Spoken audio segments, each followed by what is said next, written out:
All right, so this is going to be another movie review. This one's called Creature, 1985. Sorry, I was munching on a ding dong. Why is my screen black? Creature, also, I'm giving this 5 out of 5 stars. I love this flick. This is going to be another low-budget sci-fi movie from 1985. Let's see what the movie poster says. First you die, then the terror begins. That's a nice thought. Kind of like you're going to burn in hell. Creature, also known as the Titan Find and Titan Find, is a 1985 U.S. science fiction horror film directed by William Malone. Lots of gore, and there's a rather long, extended topless scene. Stars Stan Ivar, Wendy Schaal. Too bad I didn't get to see more of her. Lyman Ward, Annette McCarthy, Robert Jaffe, Diane Salinger, and Klaus Kinski. It features early special effects work by Robert and Dennis Skotak, who would go on to design the special effects for Aliens. This movie is like a ripoff on the first Alien.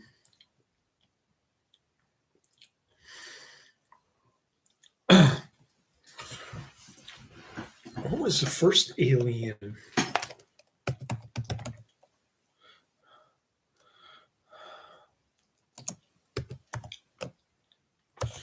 (1979) with John Hurt, Sigourney Weaver.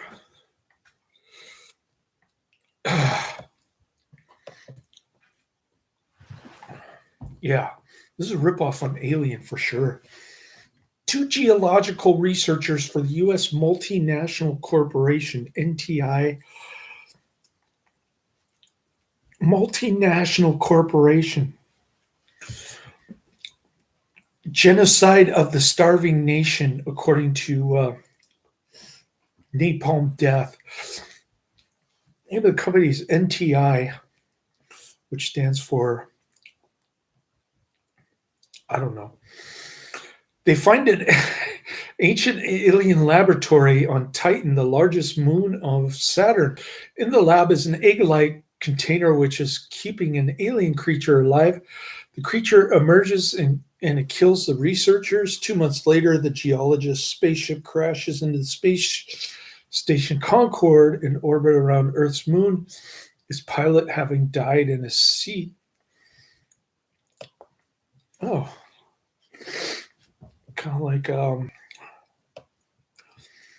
that Orson Welles film I just saw. The pilotless aircraft, Mr. Arcadian. NTI dispatches a new ship, the Shenandoah. Isn't that a anti-Civil War James Stewart flick? I remember giving that one 4 out of 5 stars. I thought it was overrated.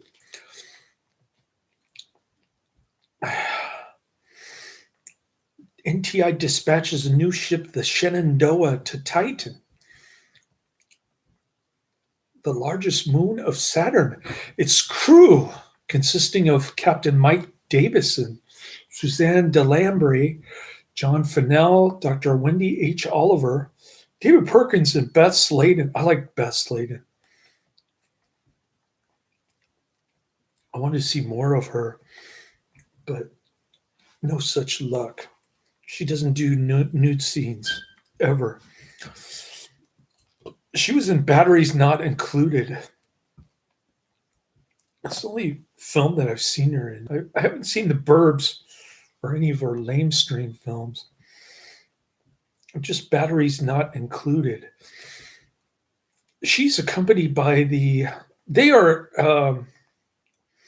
crew is accompanied by taciturn security officer Melanie Bryce, another good-looking actress, gets stripped down to her negligee, and then Klaus Kinski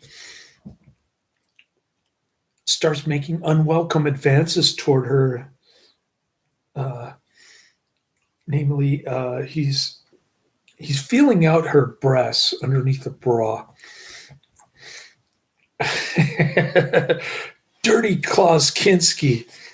He probably had incest with his daughter Natasha, as he thought he was Jesus, or he spent too many times in the loony bin before he became an actor. I'm telling you, you got to see the Klaus Kinski's movies from 84 to 86. Movies like Cobra Verde or Crawl Space. Those are the best ones, I'm telling you. Anyway. While in orbit, the crew locate a signal coming from the moon, the distress call of a ship from the rival West German multinational Richter Dynamics. Another multinational.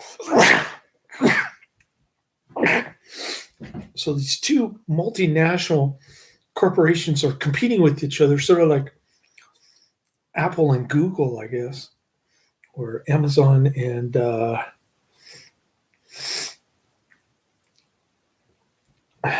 Apple, Google, Amazon, and Facebook, maybe?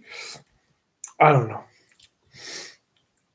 The ground collapses beneath their landing site, dropping the Shenandoah into a cavern and wrecking it. When radio communication fails, a search party is sent out to contact the Germans. In the West German ship, they find the egg-like container and the dead bodies of the crew. The creature appears and it kills Delambre when she lags behind the escaping group. Fennel goes. Delambre is the nude, topless one. Rather long, extended scene of her poofy pink nipples and her rather firm-looking size C-cup breasts. Fennel goes into shock at the sight of Bryce and sedates him. When they return to their own ship, the U.S. multinationals find that one of the West Germans, Hans Rudi Hafner, played by Klaus Kinski, has snuck aboard. Klaus Kinski has a great line. He says, "That monster is sly."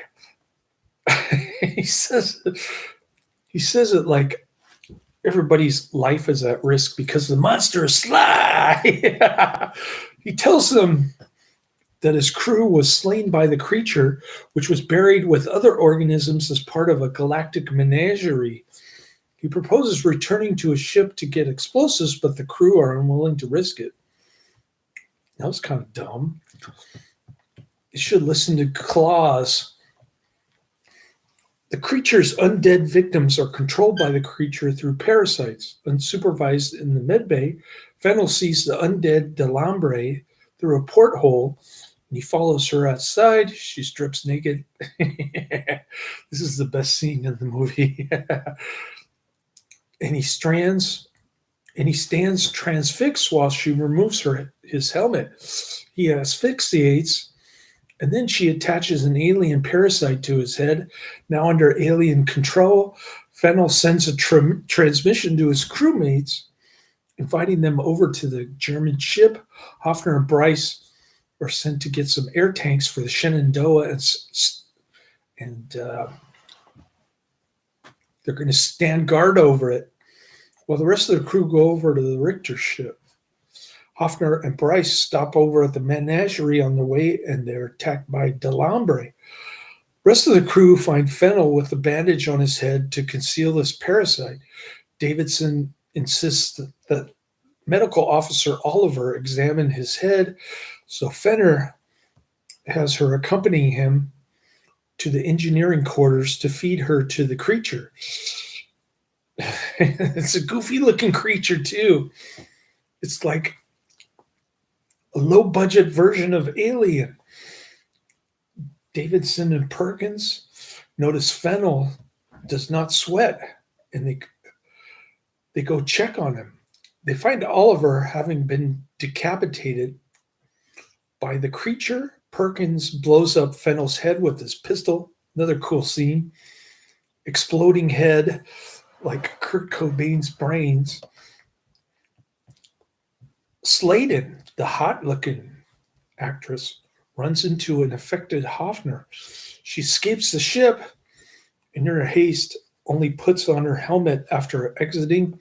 Perkins spots her outside, and he opens the airlock. Now unconscious, Sladen is carried in by Hoffner to lure the others. They fight, and Davidson defeats Hoffner by ripping off his parasite. So Klaus Kinski actually looks more attractive as a zombie than he does in real life. The three survivors formulate a plan to electrocute the creature with the ship's fusion modules, which can only be accessed by going through the engineering quarters.